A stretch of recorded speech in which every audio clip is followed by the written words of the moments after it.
ololaha xisbiyada ay ku doonayaan inay ku helaan codad badan iyo dhalinyarada Soomaalida ku nool dalkani Norway oo saaxada siyaasadda ku soo biiraya waa sheekada xiisaha leh ee hadda ka jirta dalkani Norway. Soomaalida qaar waxay ka mid yihiin xildhibaanada golaha deegaanka iyo kuwa haatanba u sharaxan inay ka mid noqdaan baarlamaanka, iyadoona hadda kuwa u sharaxan inay ka mid noqdaan baarlamaanka cusub ay u ololeynayaan xisbiyada ay ka tirsan yihiin.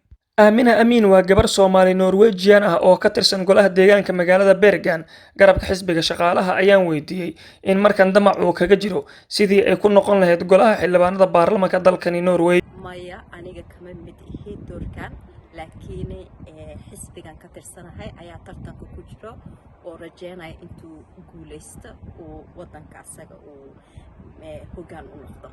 Sidoo kale waxaan weydiiyay waxa ay ku dooratay inay xildhibaan noqoto, hamiga ay siyaasadda ka leedahay iyo sida ay ugu suuragali karto dhalinyarada doonaya inay siyaasadda ku soo biiraan sideeda oo kale. wallahi walaal horta hamigayga siyaasadda waxay tahay bini'aadanka ku nool wadankeenan intay helaan qof walba nolol fiican, caruurta iskoola fiican helaan, shaqooyinka ay bataan, caafimaadka u fiicnaada, arinta markaan Norway ka qaban ee adduunka u gudubta.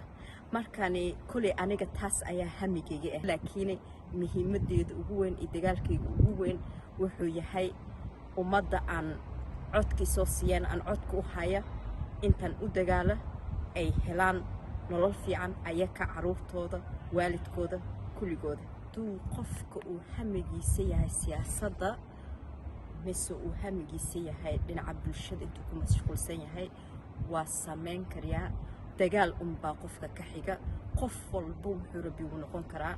waan u baahannahay dad badan oo dhalinyaro ah oo dadkeena ah oo soo baxo oo dadkooda u hadla, dadka shacabka oo Norway u hadla, dadka adduunka u hadla. aadan ugu baahannahay markaan qof walba haminaya hamigaaga adkayso, soo soco, anna waan in garab qabanaya.